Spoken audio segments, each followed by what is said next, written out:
Leader ng Iglesia ni Cristo, sinabihan ng masama at pinaratangan ng isang nagmamagaling na vlogger. Nasaan yan yung peace rally na sinasabi ninyo? Halatang halata pamumulitik ka Maging dito kay, kay sino tong ng Iglesia ni Cristo? Si Eduardo. Isang maganda ka. Ha, Eduardo? Manalo. Mukhang pera ka talagang pa.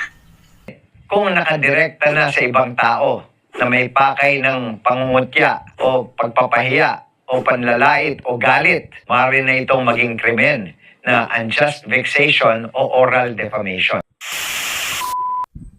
Dahil nga sa katatapos lamang na National Rally for Peace na inorganisa ng relihiyong Iglesia ni Cristo, ay sari-sari at iba't iba ang naging komento at opinyon ng mga kababayan natin, lalo na ng mga netizen. Kaya nga normal lamang na magkaroon ng mga netizen na sumusuporta at positibong pananaw sa isinagawang national rally. May mga kilalang personalidad din naman na nagpahayag ng katuwaan at pagsuporta. Subalit ang pagkakaroon ng negatibong pahayag at opinyon ng ibang nagmamasid at personalidad ay hindi na isang bagong bagay. Lalo na't lahat naman tayo ay may karapatan sa sarili nating opinyon. Subalit paano kung ang pagbibigay ng kanyang opinyon at komento ay kagaya ng isang vlogger na nagmamagaling at walang preno sa kanyang mga sinasabi at paratang? Minsan na niyang hinusgahan at pinaratangan ang relihiyong Iglesia ni Cristo. Kaugnay ito sa kontrobersiya ng pagguhord ng bigas sa Bulacan. Ngayon ay bumanat naman uli ito at kung ano-ano ang sinasabi dahil sa National Rally for Peace. Panoorin at pakinggan natin ang kanyang matitinding pahayag at akusasyon. Nasaan yan yung peace rally na sinasabi ninyo? Halatang halata pamumulitik ka Kung hindi pamumulitik ka, yung ginagawa ng Iglesia ni Cristo, bakit nyo hinayaan na magsalita si Marcoleta? Yan lang ko sa inyo. Ang sabi ng Iglesia ni Cristo, yung peace rally na yan ay walang halong pamumulitika. Ha? Halatang halata Parang totoo yata yung sinasabi sa akin na binayaran ng bilyon-bilyon itong pamunuan ng Iglesia ni Cristo para lamang makaligtas itong si Sara Dimo. Ayoko na sanang ng Iglesia ni Cristo kasi okay na kami. Okay na kami. Natutuwa na ako kasi nakikita ko na yung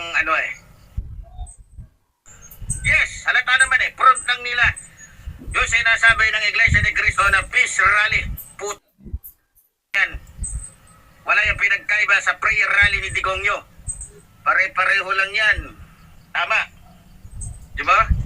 Mga kababayan, sabi ng Iglesia ni Cristo, wala daw halong pamumulitik. Ay politiko yung nagsalita dun At maging dito kay, kay sino tong ng Iglesia ni Cristo? Si Eduardo. Isang maganda ka. Ha, Eduardo? Manalo. Mukhang pera ka talagang pa. Ilang bilyon ang binigay sa'yo? Ito ka. Ha? Okay na sana Ang taas na ng respeto ko sa iyo Ang ganda na ng ko sa Iglesia ni Cristo. Puro Eduardo Manalo. Mo. Ha? Anong pinag-usapan ninyo ni Marcoleta? Anong pinag-usapan ninyo ni Sara? Porkit ba kaibigan, kakampi ng mga Duterte si Marcoleta? Ayan, tinulungan nyo si Marcoleta.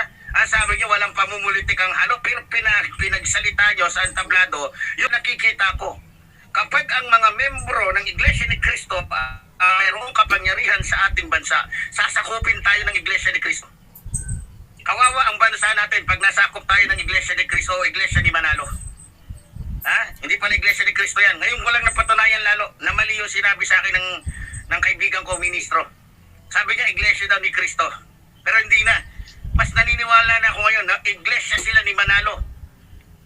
Iglesia sila ng Alam natin na may kalayaan tayong magsalita at maipahayag ang sarili nating pananaw tungkol sa iba't ibang mga bagay, mga isyu na may kinalaman sa lipunan at mga pangyayari na nagaganap sa ating kapaligiran. Gayunpaman, ang kalayaan natin sa pagbibigay ng sariling opinyon at pananaw ay mayroon pa ring limitasyon. Lalo na kung ito ay walang basihan na makasisira lamang ng dignidad ng isang individual. Maging ang pagsasalita o pagpaparatang para murahin ang isang tao dahil lamang sa mga bagay na hindi umaayon sa kanyang prinsipyo at pinaniniwalaan.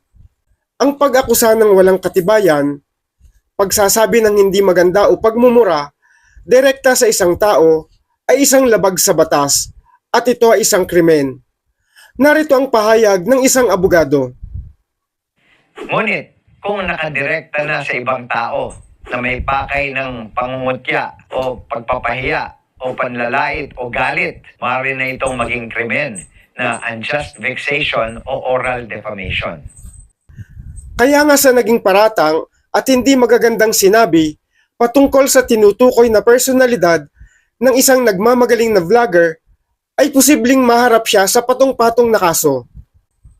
Kung matatandaan niyo pa mga kadrama, ang nangyari sa broadcaster na si Ginoong Montulpo na kung saan ay may mga hindi siya magandang sinabi tungkol sa Iglesia ni Cristo. Hindi ba't nagkaroon din siya ng patong-patong na kaso na isinampa sa iba't ibang korte sa bansa?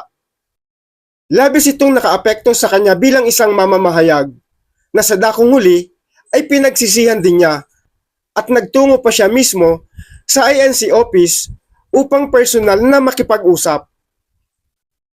Bawat isa sa atin ay may kalayaang magpahayag ng opinyon at saloobin.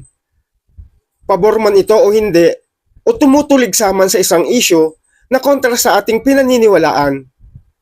Subalit maaari itong ipahayag sa tamang pamamaraan na hindi na kailangang magsalita ng hindi maganda tuwiran sa isang tao. At huwag pairalin ang galit na nasa puso. Dahil sa bawat maling ginagawa, lagi nating tandaan, ang pagsisisi ay laging nasa hulihan.